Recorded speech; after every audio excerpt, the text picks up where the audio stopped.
Hi అండి, welcome back to our channel Sukanya ముల్లంగి. Hi అండి, ఈరోజు దొండకాయ కూర వండుతున్నాను. నా స్టైల్లో ఎలా వండుతున్నానో చూపిస్తాను. ఇలా వండుకుంటే చాలా బాగుంటుందండి. ఒకసారి మీరు కూడా ట్రై చేసి చూడండి. ఆల్రెడీ ఇది బయట నుంచి తెచ్చిన దొండకాయలండి. నేను ఆల్రెడీ ఒకసారి కడిగి పెట్టుకున్నాను, మళ్ళీ ఇంకోసారి కడుక్కున్నాను. ఇలా కడిగేసి పోసేసిన తర్వాత మళ్ళీ మీకు చూపిస్తాను. దొండకాయలు ఇలాగా రౌండ్గా కట్ చేసుకుంటే సరిపోయిద్దండి.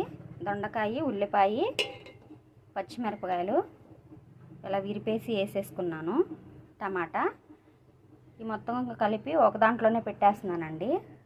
కూర త్వరగా అవ్వదు కదండి, ఇలా పెట్టేసుకుంటే త్వరగా అయిపోద్ది, టేస్టీగా కూడా ఉంటుంది. ఒకసారి ట్రై చేసి చూడండి, చాలా బాగుండిద్దండి.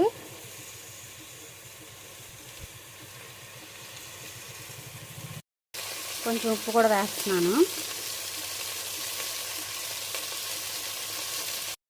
కొంచెం పసుపు అండి.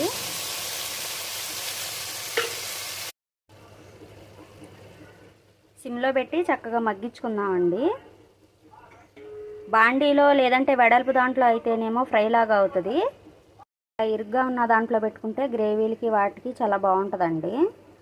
ఇలా పెట్టి వేసుకుంటే సిమ్లో పెట్టేస్తే చక్కగా అదే మగ్గిద్ది.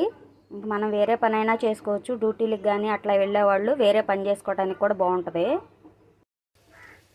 కొంచెం కారం వేస్తున్నానండి. అయిపోయిందండి. ఇది లాస్ట్లో కరివేపాకు వేస్తున్నాను.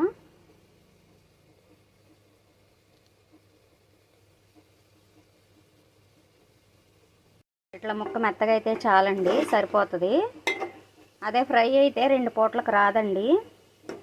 ఇలా అయితే సాయంత్రం వరకు వస్తుంది కూర, సరిపోయిద్ది. అలాగే ఫ్రైలు ఎక్కువగా బాగా ఫ్రై అయిన కూరగాయలు తినకూడదండి. కూరలో బాగా ఫ్రై అయిన కూరగాయల్లో ఏం పోషకాలు ఉంటాయండి? ఇలా ఉడికినవి అయితే చక్కగా ఆరోగ్యానికి కూడా చాలా మంచిది. ఎప్పుడన్నా ఒకసారి అంటే పర్వాలేదు, ఎప్పుడు ఫ్రైలు తినకూడదు. ఇలా కూడా ఒకసారి ట్రై చేసి చూడండి, చాలా బాగుంటుంది. వీడియో నచ్చితే కనుక లైక్ చేయండి, కామెంట్ చేయండి. ఇంకా బాయ్.